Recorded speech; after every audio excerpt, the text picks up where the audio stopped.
대단한 연구가들은 빛났어요. 이게 사실 기반, 팩트 기반입니다. 나는 빛날 수 없는 거야? 조금만 더 하시면 언젠가 빛이 나지 않을까요? 야, 그 표정 뭔데? 인사할 시간도 많습니다. 여러분의 시간을 낭비해드릴 느리지만 쿨한 거 랩미팅입니다. 반갑습니다, 교수님들. 반갑습니다. 너무나 재미있는 이 플라스틱 순환 경제 그리고 뭐 탄소 중립과 관련된 중요하지만 너무나 재미있는 이야기를 해주러 오신 한국기계연구원의 노선아 박사님 인사드리겠습니다. 안녕하세요. 한국기계연구원의 노선아라고 합니다. 네, 반갑습니다. 반갑습니다. 저는 한국기계연구원에서 근무를 하고 있고요. 네. 자원순환연구실에서 근무를 하고 있습니다. 근데 제가 하는 일은 어떻게 하면 폐플라스틱을 잘 재활용을 할까 에 관련된 일을 한다고 보시면 됩니다. 네. 그냥 얘기만 들어도 중요한데요? 폐플라스틱 매일 버리지 않습니까? 플라스틱 관련된 얘기들은 워낙 많이 들으셔가지고 지금 아마 TV만 틀어도 광고로 나올 거예요. 그런 얘기도 있지만 저희가 살면서 이거를 환경을 맨날 생각하면서 살 수가 없잖아요. 이게 환경 문제를 어떻게 생각을 해보면 좀 더 생활 속에 좀 가져올 수 있을까 그런 고민도 있고 다 아시지만 한 번 더 생각해 볼 수 있는 얘기를 하고 싶고요. 편안한 얘기예요. 그래서 그냥 2시간 정도 수다 떤다. 저희랑 그렇게 생각하고 들어주셨으면 좋겠습니다. 제가 어렸을 때 봤던 영화인데 이분이 이제 타임머신을 만든 미치광이 과학자예요. 타임머신 자동차 형태로 만들었는데 과거로 갈 때 원래 번개를 이용했어요. 번개 에너지 정도는 있어야 타임머신을 타고 갈 수 있나 봐요. 근데 이분이 과거로 갈 때는 이제 번개를 이용했고 미래에 갔다 오시면서 지금 뭔가 이상한 장치를 저기 하얗게 보이는 저 장치를 달고 옵니다. 근데 이 장치가 사실은 쓰레기, 그러니까 폐기물을 넣으면 번개 수준의 에너지를 만들어주는 그런 장치로 나와요. 맞아요. 그래서 이것만 있으면 이제 마음껏 번개를 찾아다니지 않아도 타임머신을 구동할 수 있게 됩니다. 이건 뭔가요? 이게 기계연구원 조직도거든요. 3개의 연구소와 5개의 본부가 있는데 이 중에 중간에 보시면 탄소중립 기계연구소, 친환경 에너지연구본부 2개나 환경 관련 일과 에너지 관련 일을 하고 네. 있는 겁니다. 그중에서 저는 저기 자원순환연구실에 근무하고 있어요. 몇십 년 이상이 됐고 사실은 소각로를 진해에다가 한국형으로 설치한 최초의 연구소입니다. 이제 소각로의 모양이 가장 많이 쓰는 게 화격자 소각로인데 거기 네. 보면 아래쪽에 구동부가 기계 들어가 있어요. 그래서 기계하고 어떻게 보면 가장 잘 맞는 분야일 수도 있다. 이렇게 보시면 되겠습니다. 그래서 기계연구원에서도 이런 걸 한다. 근데 그 저 자료에 오른쪽에 진해 소각로라고 있거든요. 진해 소각로. 저건 네. 뭔가 2005년. 그러니까 2005년에 그 기술 이전을 해서 네.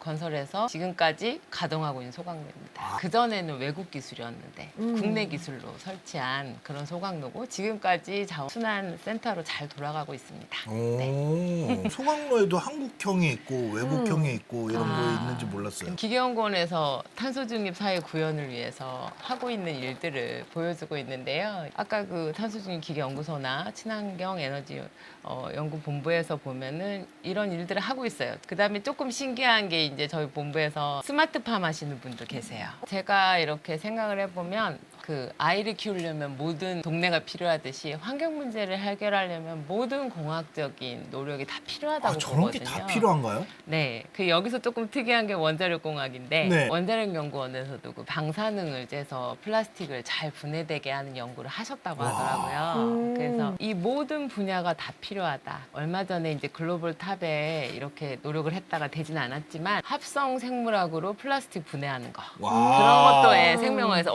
그때 생명과학 연구소에서 나오셔서 얘기하셨던 것 같아요. 네, 맞아요. 안될과학에서. 네. 네. 모든 공학과 이과적인 지식이 다 필요할 것 같고 사실은 모든 분야의 전문가가 다 필요할 것 같습니다. 약간 다른 얘기긴 한데 충격적인 논문이 하나가 네이처에 페트병에서 네. 타이레놀을 추출을 하는 어... 그래서 바이엘의 주가가 떨어질 것인가 과연 논문이 네이처에 나왔어요. 페트병에서 타이레놀 성분을 추출을 한다. 다시 말해 쉽게 말하면 페트병으로 타이레놀을 만들 수 있다는 거죠. 진짜 신기하다. 플라스틱이 여러 방면으로 활용이 되는 게 많이 연구가 되고 있습니다. 아, 얘는 뭔가요? 얘들은 기계용 마스코트? 네, 기계용 마스코트예요. 에디, 하니, 코비인데 셋이나 돼요? 네, 셋이에요. 너무 귀여워. 그러니까 이 마스코트의 의미는 에디를 보시면 이 위에서 플라즈마 불빛이 나와요. 빛나는 그래가지고- 머리라니. 네네. 그래가지고 환경 처리한 환경 관련된 로봇이고요. 저 밑에 저 에디의 머리카락을 그려줬어야 되는데 그래야 저 빛나는 게 의미가 더 뭐야 근데 지금 위험한데. 아니 근데 아닐까요? 빛나는 거가 맞잖아요. 역사적으로 머리가 빛나는 거?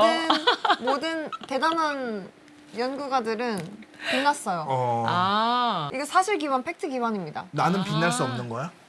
조금만 더 하시면 언젠가 빛이 나지 않을까요?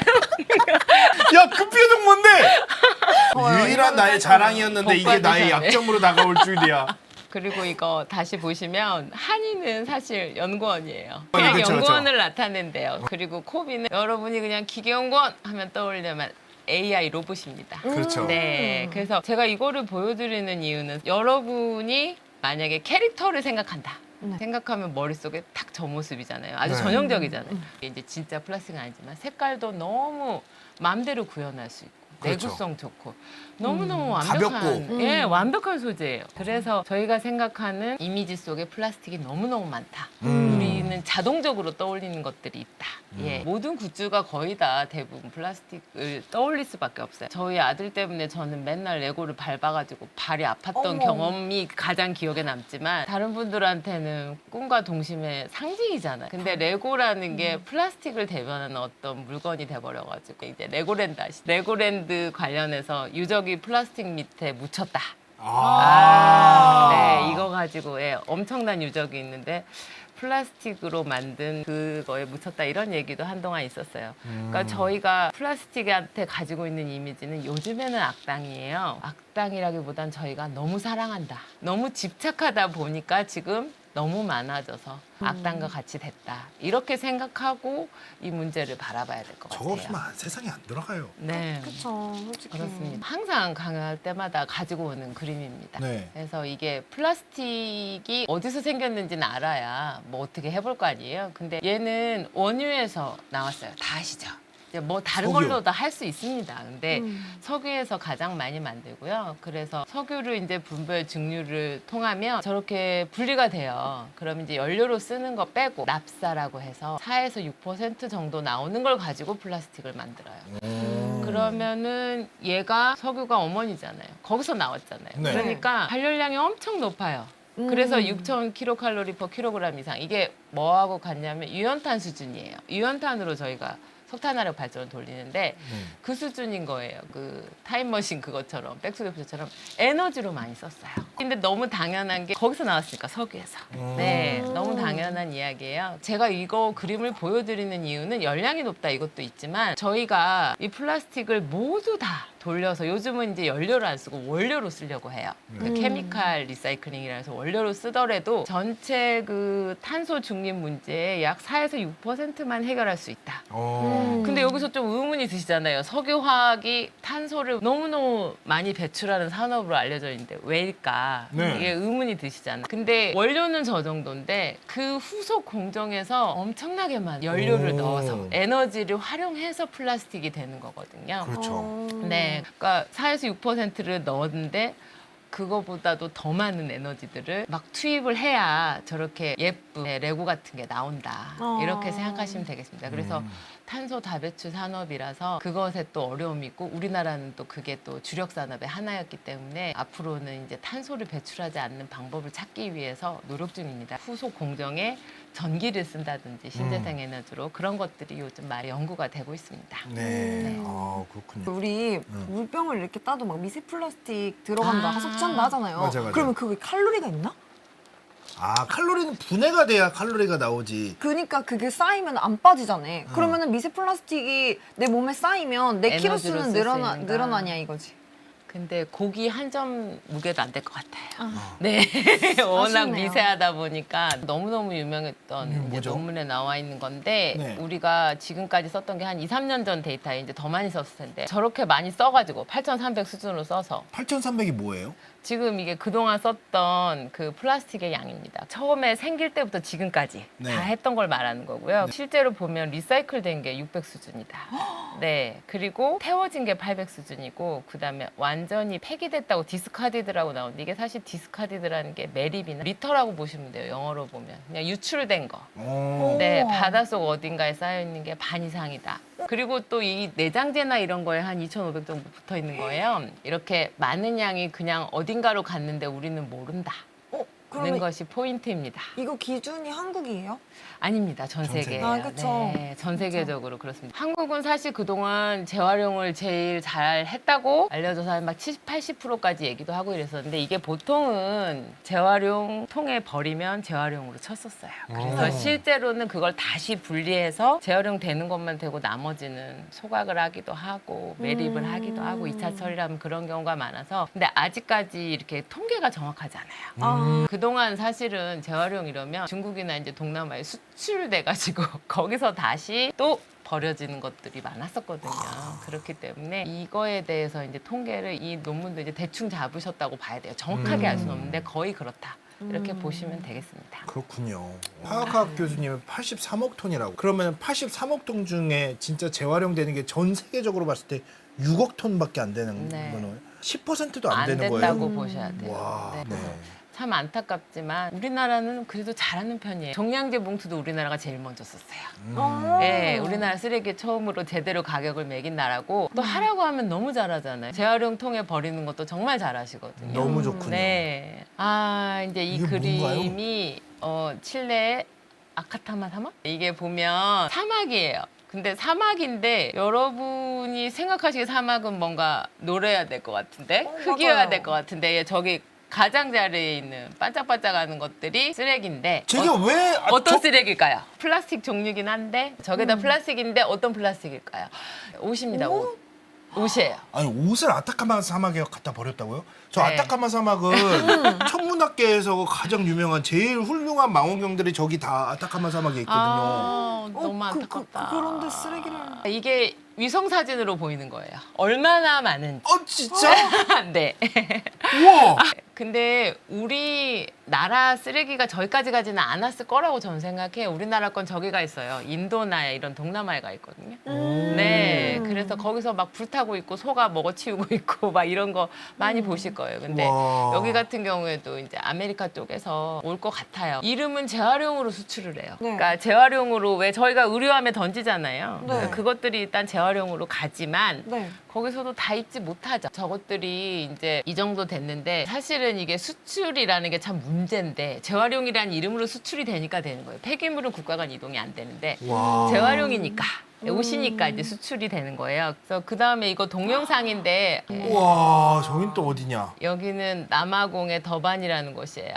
엄청나죠. 어머. 근데 저희가 가지고 있는 쓰레기 섬이라는 이미지가 꼭 이럴 것 같잖아요. 이렇진 네. 않아요. 이거는 남아공에서 홍수 났을 때 네, 이게 떠내려와서. 근데 깜짝이야. 우리나라는 홍수나도 이렇게 되진 않을 거예요. 우리나라 이렇게 막 페트병 막 버리지 않잖아요. 예, 미세 플라스틱으로 되겠죠? 이 장면을 제가 가지고 온 건 너무 신기해서 너무 플라스틱에 대해서 너무 잘 보여주는 장면이잖아요.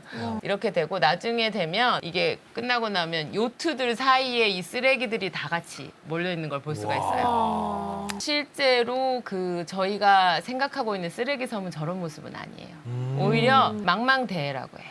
네, 저런 망망대해예요. 파랗게 생겨서 그냥 태평양의 왜 쓰레기 섬이 그레이트 퍼시픽 가비지 패치라고 GPGP 이렇게 불리거든요. 네. 근데 거기 가보면 뭐 그렇게 페트병이 굴러다니는 엄청난 섬이 있는 게 아니고 저렇게 파랗고 예쁜 바다인데 저런 그물을 가지고 걷어보면 네, 플라스틱이 많은 거고요. 네. 우리 뭐 옛날에 쓰레기 산 있었던 것처럼 그런 것들이 그냥 막 이렇게 떠다닌다고, 섬처럼 네. 돼 있는 건 줄 알았는데 네. 근데 그런 건 대부분은 아니고. 저런 상태니까 더 죽기가 힘든 거죠. 와. 아까 같은 그런 그림이 나오려면 거의 홍수일 커질 때, 네, 홍수가 엄청 커지면 그것 때문에 좀 떠다니는데 그게 결국은 다 가라앉아서 나중에 저런 식의 이제 망망대해를 형성하고요. 그리고 이 그림은 사실은 오션 클린업이라는 회사에서 이분들은 2013년에 그 네덜란드 청년이었어요. 보이안 슬래시라는 사람이 어떤 클라우드 펀딩을 받아서 만든 그런 단체예요. 이분들은 폐기물, 해양 폐기물 줍는 걸 목표로 하고 있어요. 들어보니까 2022년에만 750억이 모금이 됐대요. 와. 네, 근데 엄청나죠. 네. 750억이 모금이 됐다는 거는 이 위험성에 그다음에 여기에 동참해야겠다는 의지를 갖고 맞아요. 있는 분들도 많다는 많다는 거네요. 거죠. 그러니까 지금까지 1,000억인데 이제 이게 2023년 자료니까 2022년에만 750억이 모였고 그리고 이분들이 타겟으로 한 게 자기 나라는 유럽이잖아요. 그렇죠. 네. 근데 태평양을 타겟으로 하셨어요. 왜냐하면 태평양의 GPGP가 워낙 유명하니까 한국하고 일본 사이의 해협을 처음에 타겟으로 했어요. 아, 그래요? 네. 왜 우리를? 그러니까 우리는 안 버리는데. 우리도 버려요. 누구나 버립니다. 이게 그 섬이나 이런 데 가보시면은 한국 상표 많이 찾을 수 있거든요. 이걸 타겟으로 하신 건 이제 태평양으로 나가기 전에 여기서부터 시작하겠다. 그러니까 뭐 한국, 일본이 많이 버려서 라기보다는 사실은 삼면이 바다잖아요, 저희가. 그렇죠. 그리고 일본도 바다가 많잖아요. 근데 우리도 바다가 섬나라예요. 많은, 예, 많은 곳이 유출이 많아요. 그래가지고 이제 여기서부터 시작을 하셨고 처음에는 그냥 그물 형태였는데 네. 요즘은 이제 배 모양으로 저렇게도 만드셔가지고 정말로 폐기물을 주워서 그걸로 이제 기아 자동차에서 제품을 만들었더라고요. 그래요? 네네. 기아 자동차 제품을 만들었었는데 이제 기아차하고 협업을 해서 만들고 계시고 그리고 저 밑에 있는 건 과테말라인데 저렇게 폐기물이 해양으로 유출되지 않도록 네. 노력을 하고 계시고 그리고 사실 해양 폐기물은 우리나라는 할 말이 있어요. 우리나라만 주웠었어요. 오. 아, 네. 몇 년 전까지만 해도 네. 전 세계 아무도 안 죽고 우리나라 해수부만 주웠거든요. 와. 네.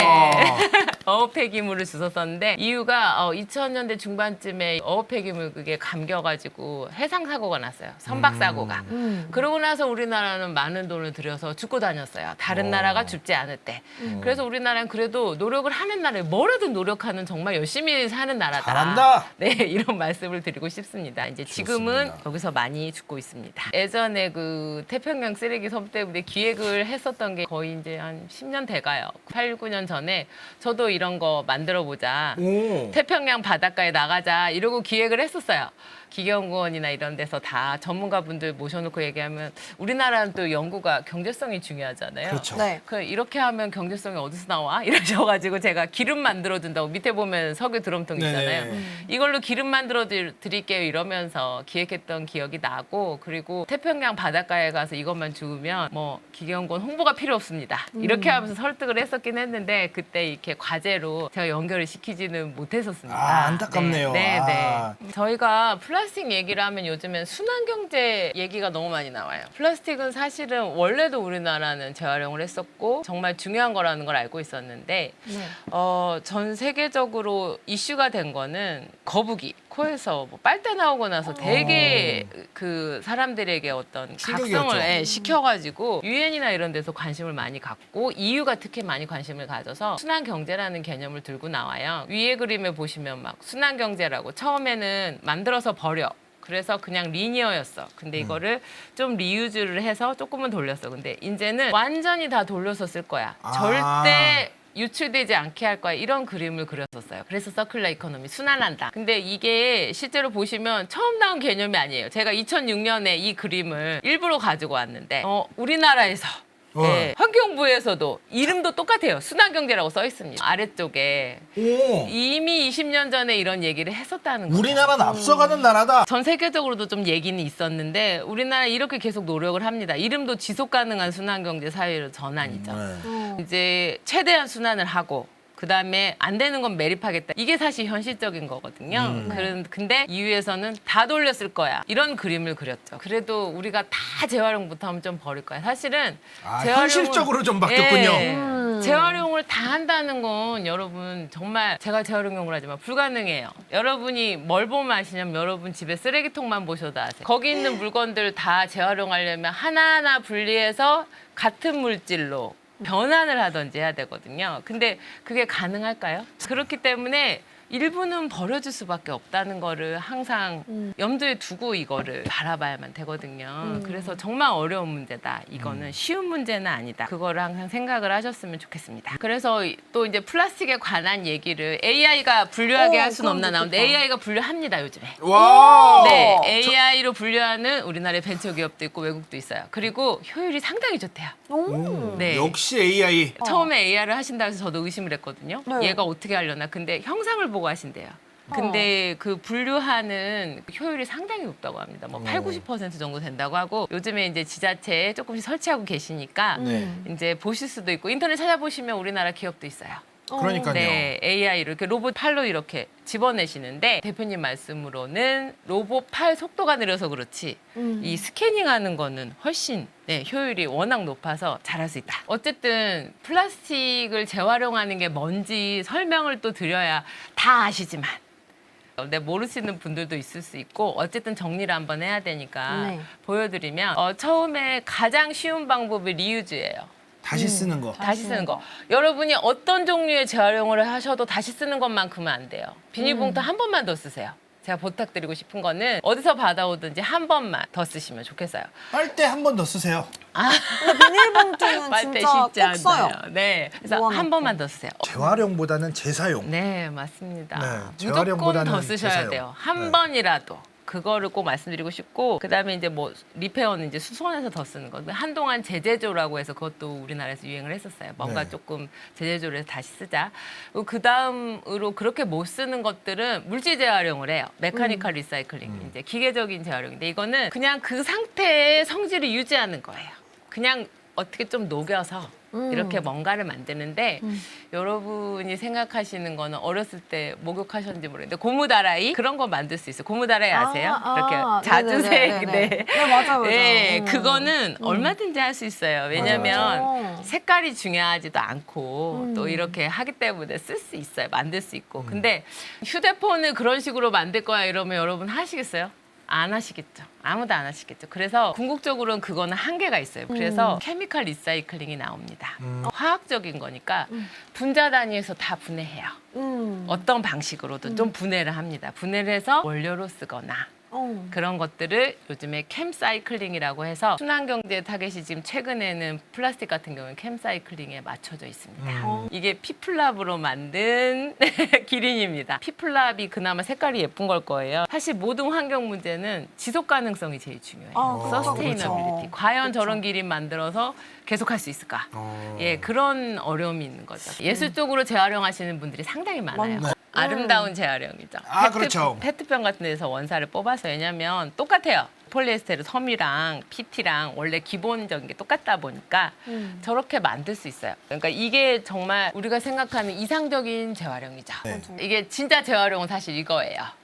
이게 이제 화분인데 플라스틱을 모아서 이제 화분을 만드시는데 저 위에 있는 예쁜 화분처럼 만들고 싶으셨을 거예요. 이상적인 모델인데 실제는 저렇게 돼요. 물질 재활용하려고 플라스틱을 다 모으면 뭐 그냥 뭐 물질은 맞출 수 있어요. 색깔은 저렇게 되는 거예요. 물감을 막 섞으면 그렇죠. 빨간 옷 파란 거 섞으면 검은색이 된다고 우리가 알고 있잖아요. 안 네. 그래요. 그래서 저런 종류의 그걸 만들 수 있죠. 그래서 이게 물질 재활용이라는 거는 그 화학적 재활용보다 훨씬 탄소가 적게 들면서 할 수는 있지만 한계가 있죠. 우리가 사려고 하지 않아요. 약간 그런 그 플라스틱에서 염료를 뺄 수는 없는 거예요? 플라스틱에서 염료를 뺄 수도 있어요.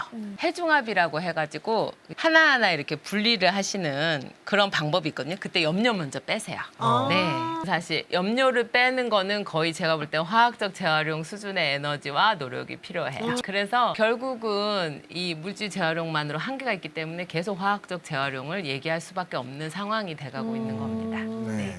인사할 시간도 많습니다. 여러분의 시간을 낭비해드릴 느리지만 쿨한 거 랩미팅이었습니다. 감사합니다, 교수님들. 감사합니다. 감사합니다.